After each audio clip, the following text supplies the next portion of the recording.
Hey everyone, it's me, Chris from Body Nova Fitness Coaching. And I wanted to talk to you today about using shoulder exercises or doing shoulder exercises with the bands.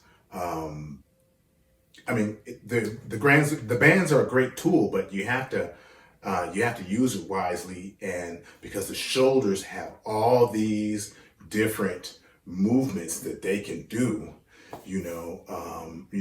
Pressing overhead like in your shoulder presses, bringing your arms out to the sides like in various lateral raises, you know, um, backward in a reverse fly, and it can either be backwards this way, it can be backwards this way, or backwards this way, bringing them right out in front of you like a front raise. There's all these different ranges of movements that you can use. And with the bands, like I said this again, are very unique in that the more that they stretch, the more work they provide. And that's the exact opposite of using a free weight in most cases, because when you use a free weight, if I'm pressing overhead, it's going to get easier, okay, as my arm gets straighter. With the bands, it's the exact opposite. So you want to get your points of tension right when you use the bands, because like if I shoulder press and I don't have the tension right, there'll be nothing here, but I can do this all day. But this last half from here to here is going to be a lot of tricep. So am I really going to work my shoulders like I want to? Of course not. So, here's some tips and things like that to make sure that you get your shoulder exercises right when you're doing the bands. Okay. And also just to let you know that when you're using the bands, in this case, you're going to mimic free weight exercises. All right.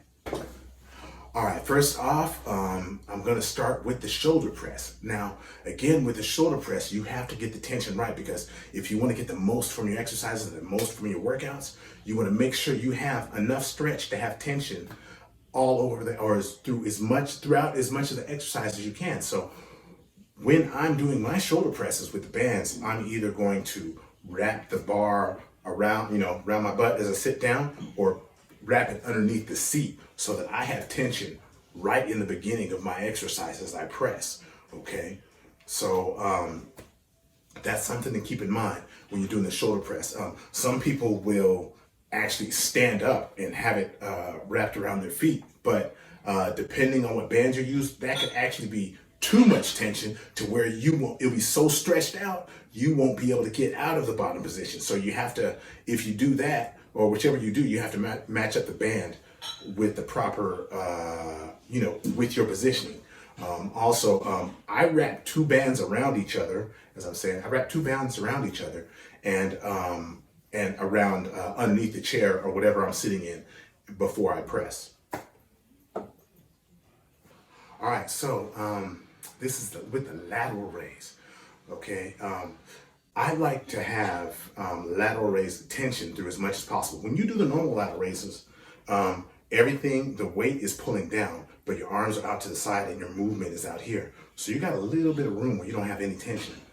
So as I do the bands, I try to stretch, like I wrap the bands around the bottoms of my feet, and but the opposite foot. See, if I do the same foot, I'm gonna have that same, like I'm doing the regular lateral raise. Not a problem, but again, I'm trying to get as much as I can and as much work as I can with that band. So I'll wrap it around the opposite foot to make it tighter. So when I'm starting with my hands at my side, I'll still have tension pulling this way or pulling in the same direction that my hand is going, for the same angle that my hand is going. And so that's going to act a little bit more like the incline lateral raise, because my medial delt is going to be stretched out a little bit more, and that's going to provide a little bit more work. So that's something to think about. Upright row, which the upright row and the regular lateral raises are very similar. And in that case, there's one way where you can just take one band, wrap it around your feet, and then twist it. So it's kind of like that hourglass shape. And if you want more tension, you'll grab down the sides of the band. And if you want less tension, you'll grab on top of the band, and as you pull up. Now, with any of the lateral raises, the other thing that you got to know, if your hands are closer together as you pull up, your traps are going to work more. If they're further apart, that's going to be your medial delts. So you also want to match that up based on what you want. Okay, so think about that now. Knowing those hands far apart is probably gonna be harder because you're pulling on two. Basically, each hand is pulling on one part of the band, versus grabbing the top where your hand is on one band. Okay, so also think about that. But then, yeah, I wrap around the feet, and if I need more stretch, I'll move my feet further apart. So that'll create more work. All right, so now as we're looking at the rear delt exercises, it's sort of like a reverse fly. Okay, so as you do a reverse fly, what you're understanding is machine, my hands are here, and then I bring them backwards, okay? I bring them backward. All right, so with the band, you're doing similar, okay? If you do it like this, of course, there's gonna be no tension because that band is hardly gonna stretch out. So what you would do is you would down the band, almost to where my hands are together, and I would pull the band apart, let it come back together, pull it apart, okay? If I want to use my back more with reverse fly, I let it come close together. But if I go about shoulder width apart and pull it all the way back, or start here and pull it all the way back, with my hands shoulder width apart, that would be great for the rear delt.